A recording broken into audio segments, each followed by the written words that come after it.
Et yo, salut à tous, c'est Kinzo. Aujourd'hui on se retrouve pour une nouvelle vidéo de deck profile pour changer. Et ben, je vous l'avais annoncé, hein, qu'il y aurait que ça jusqu'à nouvel ordre.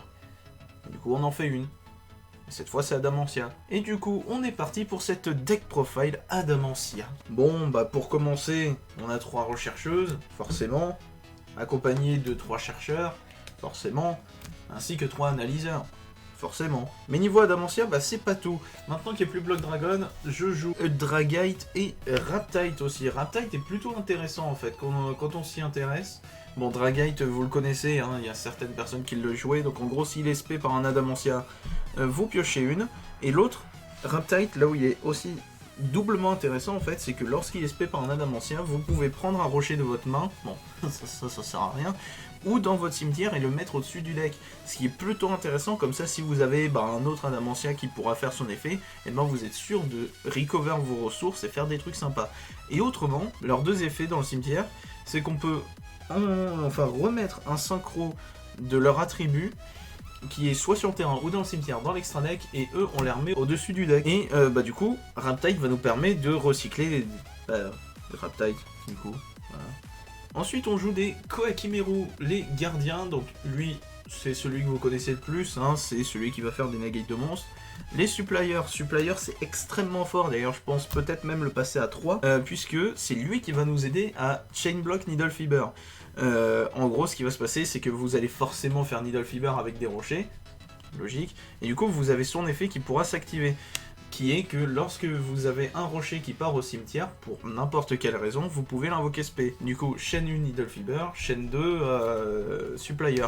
Et du coup, comme ça, votre Needle Fiber ne pourra pas se faire H. C'est là où ça devient très intéressant, puisque comme ça, votre combo est sécurisé. Donc c'est vraiment sympa. Et à ça, je rajoute la surcharge Kohakimeru.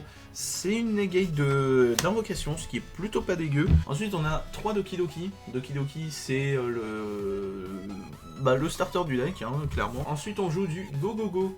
On a le Dododo nain et le Gigas, voilà, parce que eux deux, c'est les meilleurs. 3 Tenni Hadara. Pourquoi? Parce que c'est un tuner qui se spay très facilement.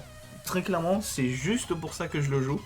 Puisque maintenant on va surtout se contenter du combo Needle Fiber. Hein. Ensuite je joue Angel Trumpeter et Beta de Magnet Warrior parce que je joue Die Imprévu. Et c'est très sympa puisque c'est des extenders. Zombie Épidémique parce que c'est lui le nouveau combo synchro en soi. Il est très fort et il empêche de brick parce que le fait de remettre un truc au-dessus du deck, ça va nous permettre notamment de remettre ça au-dessus du deck. Et oui, comme ça, les briques elles retournent dans le deck. Donc voilà, forcément Dark Magician et Red Ice parce qu'on joue Eldragoon. Ensuite, on a le Dragon Buster qui en soi aussi est extrêmement fort. Hein. Buster Lock, c'est très fort. Hein, voilà, 3 signes parce que c'est extrêmement fort. C'est un Monster Reborn de l'archétype, pas qu'une fois par tour parce que l'abus. Et si on se paie un Adamantia, on peut remettre un rocher de notre deck au-dessus du deck. Donc comme ça on est assuré de pouvoir faire l'effet d'un Adamantia, ou au pire, si on n'a plus d'effets, donc on les a tous fait par exemple, on est sûr de piocher ce qu'on veut. 3 die imprévus du coup, hein, voilà, vous avez vu pourquoi tout simplement. Ensuite, Red Ice Fusion, 3 cyclones cosmiques pour éviter de se prendre la Buster Lock. Enfin techniquement on se la prend mais on va activer ça et voilà. 2 Dark Ruler No More. Voilà pour ce qui est du main deck, il est composé je crois de 45 cartes, oui je suis au-dessus des 40 hein, et c'est obligatoire. Dragite forcément parce que Dragite ça retourne en main sans cibler.